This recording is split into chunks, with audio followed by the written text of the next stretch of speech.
What's up, guys? Today we're diving into the topic of supramaximal eccentric exercises. Before we dive into the topic, we gotta define what a supramaximal eccentric exercise is. So the eccentric portion of a movement is where the muscle fibers are lengthening under resistance. For example, if we're doing a squat, the lowering portion, the quads, the fibers are lengthening. That's the eccentric portion. And so when we say supramaximal eccentrics, we're talking about a movement where no matter how much effort you put into it, the muscle is going to be forced to lengthen under resistance. This is very different than a traditional eccentric, or a non-supramaximal eccentric. In a non-supramaximal eccentric, you are merely producing less force than needed to move the load.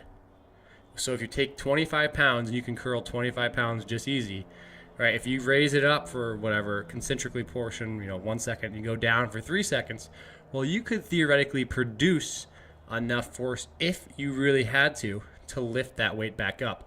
But when you lower it slowly, you're just producing less force than there would be needed to move that weight. So a supramaximal eccentric is when no matter how much effort you put into it, that weight is going to force your fibers to lengthen, and they're essentially lengthening against their will. So if you've ever seen like a bailiff or a thing that, I don't know what the name of it is, like the thing that mushes cars. I don't know what that's called. But basically, no matter what happens, the car is going to get mushed. And it's going to be crushed by a constant force. This is similar to what isokinetic testing is in the laboratory. This is also what a lot of eccentric studies are done, at least the previous one, the older ones used to be. And this is when, let's have a knee extension. For those of you watching the video, I'm doing a little hand motion with my knee extension. We go up concentrically, but then eccentrically, no matter how much we resist, right, that load, it pushes our leg down. So that's a supramaximal eccentric movement. Now, when we're not doing this in an isokinetic setting, where we can control the velocity and the load, and essentially the velocity, because load's always supramaximal, duh. But the velocity, right, you can do it really slow and push the leg and force it into deeper flexion. You can do it fast and push the leg into deeper flexion. All of these are forms of supramaximal eccentrics. Unfortunately, with a dumbbell, we typically don't have that same. It's not isotonic. There's not a constant applied pressure there. That's going to be overcoming muscular force no matter what happens. And so, what I mean by that is that in a dumbbell, it's typically like when you lower it, you're just producing less force. You're not getting overran. So if we're looking at a supramaximal eccentric movement in, in a weight room in a non-machine-based setting, we're looking at movements that force you to lengthen under tension with at a point where if you produce your maximal volitional effort, you still can't move it. So a maximal effort, and you still are lengthening. And so there's two ways to do that typically. The first way is with a load that is greater than you can lift concentrically, right? Essentially, it mushes you down to the ground, and your muscles are lengthening, attempting to resist this load as it goes through a large range of motion. This is typically seen through different exercises where you might just lower it on the pins, take off some of the weight, stand back up with it, add the weight back down, lower it again. So it's more weight than you can concentrically lift. The other kind of a version of this is where the velocity is so high that it requires your muscle to produce a lot of force rapidly. And there's a period now, it might not be the full range of motion, a short period of range of motion where that muscle is overloaded supramaximally eccentrically. And it can't produce enough force instantaneously to reverse that, the course of action, the energy, the velocity itself.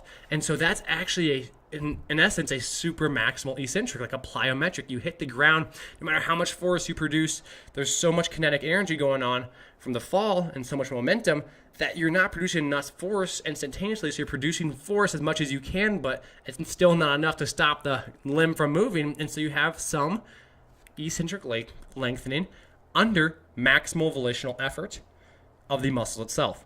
And so obviously it doesn't occur for the whole range of motion because the instant you produce force, when you start landing, Let's say it takes 100. For this is an overly simplistic view of looking at this. Let's say it takes 100 pounds of force to stop you to fall, but all you can do is produce 50 pounds of force every second. Unless, again, very simple, and it's not technically super correct physics-wise, but we're going to use as an example. When you fall, that you hit the ground, right? And it takes 1 second for you to produce 50 pounds of force. So when you produce 50 pounds of force, you have now reduced the load that's falling down to 50 pounds because it was 100, and you produce 50 against it, so 50 minus 100 is 50, and then we apply another 50, now it's 0, and you've stopped. So you've now produced enough force to stop your falling momentum. That right there, we're in that moment where essentially the force was less than the force produced by the muscle was less than the force needed to stop the falling object. You have maximal eccentric lengthening. And so this is something that you see in plyometrics, something you see in these large movements that have large velocities, large changes in kinetic energy, where you have essentially a point in time where the amount of muscular force that you're producing is less than that that is needed to stop the movement or transition it to a concentric portion, so that muscle's lengthening now under essentially a load, that being your body, that is super maximal to it. And so you have these super maximal heavy loads, and you have the super maximal induced from a free falling object. And I haven't dove in the literature deep enough to differentiate. I don't know if the literature even does differentiate well enough between the two, but it's an interesting concept to look at from a super maximal standpoint. Obviously, there's large benefits for super maximal eccentrics, or eccentrics in general, whether it's fascicle lengthening through this range of motion. It has to do with a lot of structural changes as well. But again, there's two different kinds. There's that load-based super maximal, but then there's also, again, it's load technically, but it's like momentum almost, right? Where it's the mass falling from, say, a box, and your body's the mass, and now you need to produce X amount of muscular force to stop this body before it mushes into the ground. But you produce that force not necessarily fast enough, so the moment in time where it becomes maximal eccentric. Right, and so that's like the difference between a depth jump when you jump off a big box and take a larger range of motion to stop the falling object. So good question, or good topic, the difference between those two super maximal eccentrics.